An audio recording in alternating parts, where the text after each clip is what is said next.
Memperingati peristiwa Puputan Margarana, ratusan keluarga pejuang yang gugur pada peristiwa tersebut Minggu pagi menggelar sembah bakti di depan pusara pendahulunya di Taman Pujaan Bangsa, Desa Marga, Tabanan. Minggu pagi, tepatnya tanggal 20 November, suasana berbeda terlihat di Taman Pujaan Bangsa Margarana, Tabanan.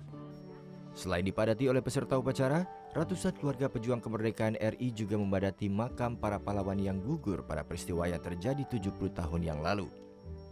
Mereka melakukan sembah bakti di depan pusara untuk mendoakan para pendahulunya yang gugur di medan pertempuran saat berjuang merebut kemerdekaan RI.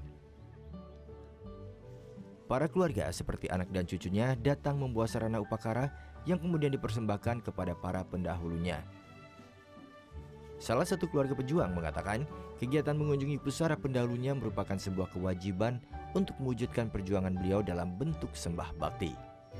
Mudah-mudahan generasi muda semuanya ingat eling apa yang telah dilakukan oleh generasi pendahulu kita, dan prinsipnya mari isi pembangunan ini dengan segala model kegiatan terutamanya yang mengarah kepada apa yang dituangkan dalam cita-cita perjuangan bangsa Indonesia, yaitu Pancasila Undang-Undang Dasar 45. Selain para keluarga pejuang, para siswa dan warga yang mengunjungi Taman Pujaan Bangsa ini juga melakukan sembah bakti di pusara I Gusti Ngurah Rai, termasuk salah satu cucu pahlawan nasional Letkol I Gusti Ngurah Rai ini. Jadi ini 20 November ini kan diperingati setiap tahun. Ini adalah yang tepat yang ke-70.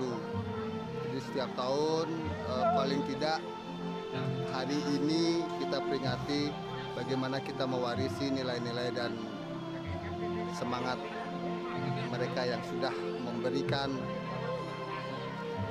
hal yang paling berharga yang mereka miliki, yaitu tetesan darah terakhir. Jadi itu harus kita kenal.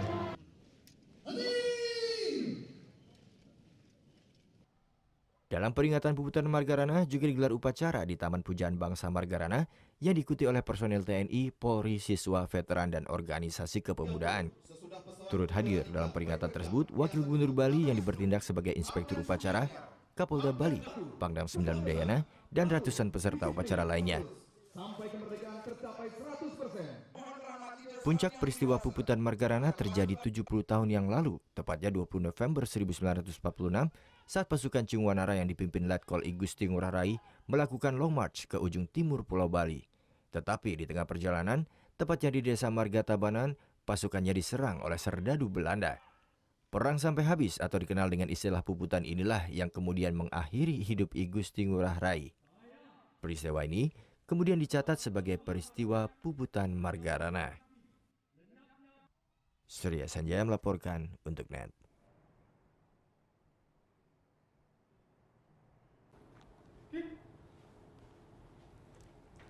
Thank you. Udah selesai nonton beritanya? Jangan pergi dulu dong. Subscribe dulu dan nonton tayangan lainnya di sini. Subscribe, nonton lagi. Subscribe, nonton lagi. Kak.